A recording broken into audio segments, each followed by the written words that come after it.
السلام عليكم. المرة اللي فاتت اتكلمنا عن البارامتريك والنون بارامتريك فيتنج، واتكلمنا بشكل سريع كده عن النورمال ديستريبيوشن. المرة دي ان شاء الله هنتكلم عن السنترال ليميت ثيرم، وهنشوف شوية سيميوليشنز وهنفهم بيها يعني ايه سامبلينج ديستريبيوشن، وليه النورمال ديستريبيوشن بيظهر معايا في الموضوع بتاع السامبلينج ديستريبيوشن. عايزك دلوقتي تبص معايا على السيميوليشن دي وتبص على الشكل اللي احنا ظاهرينه هنا. اول شكل ده بيمثل لي الثيوريتيكال ديستريبيوشن، الثيوريتيكال probability density function. الاشكال بقى اللي هي الداشد فيرتيكال لاين ده بيريبريزنت المين، هو ده الثيوريتيكال مين. زي ما قلت لك قبل كده في فرق ما بين الشيء الامبيريكال والشيء الثيوريتيكال. الشيء الامبيريكال هو اللي انت بتروح تقيسه بايديك، الشيء الثيوريتيكال هو المفروض بقى اللي الشيء الامبيريكال هيكونفيرج ليه او هيقرب ليه او هيوصل ليه، فهو approximation continuous للشيء اللي انت متوقع ان الشيء الديسكريت ده يوصل ليه. يبقى انا دلوقتي كثيري عندي theoretical mean وعندي probability density function. انا دلوقتي عندي على الاكس اكسس في values بتاعه الهايتس وبرسم بيها هيستوجرام. الهيستوجرام ده عباره عن هيستوجرام برسمه كل مره لسامبلز معينه، فانا هنا بانكريس النمبر اوف سامبلز. تاني السامبل مختلفه، السامبل مجموعه من الاوبسرفيشنز.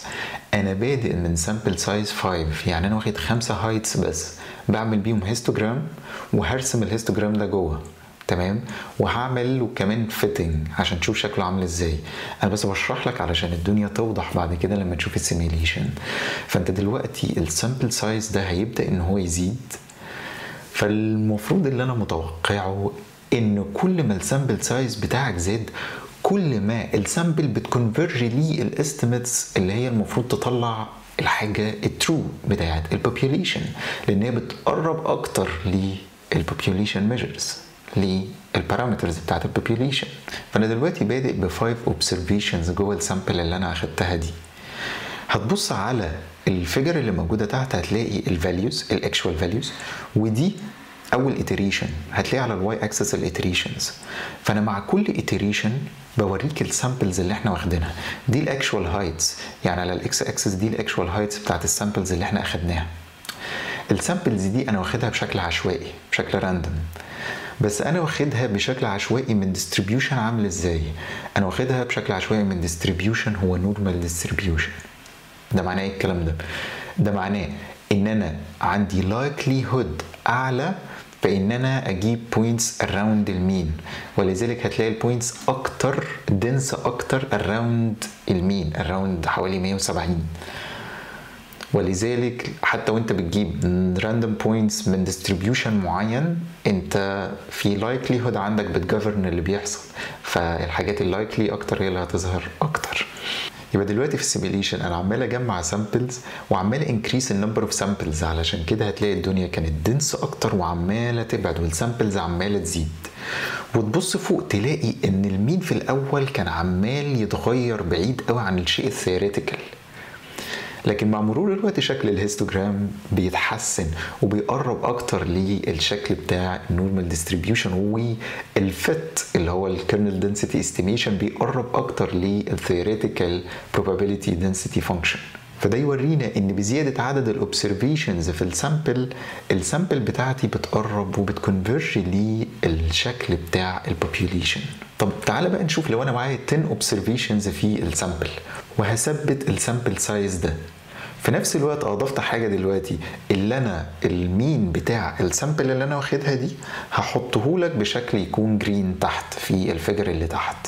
فانا دلوقتي لو بدات السيميوليشن دي هتلاقي ان انا بحسب المينز. طب انا ليه بحسب المينز كل مره؟ انا هحسب المينز بتاعه كل سامبل انا واخدها لان انا هروح اعمل ديستريبيوشن من المينز اللي انا مطلعها دي. طيب بالراحه كده، كان في حاجه اسمها السامبل ديستريبيوشن. السامبل ديستريبيوشن ده هو ديستريبيوشن من الهايتس نفسها، وكل سامبل انا اخدتها كان فيها 10 في الحاله دهيت هروح اخد المين بتاعها. فانا دلوقتي هعمل ديستريبيوشن على الميجر اللي انا طلعته. شايف المينز الكتيره اللي عماله تظهر دي كلها اوف سامبل سايز 10، ولذلك المين عمال بعيد قوي عن الثيوريتيكال مين. ولكن في نفس الوقت انا دلوقتي انترستد في الجزء الجرين اللي تحت ده، المينز اللي موجوده تحت دي.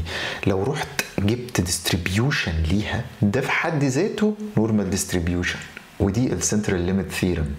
لو انت رحت جبت statistic من الداتا بتاعتك زي المين، ورحت عملت ديستريبيوشن من المينز المختلفه دي من سامبلز مختلفه، الديستريبيوشن ده في حد ذاته هيكونفرج لي نورمال ديستريبيوشن.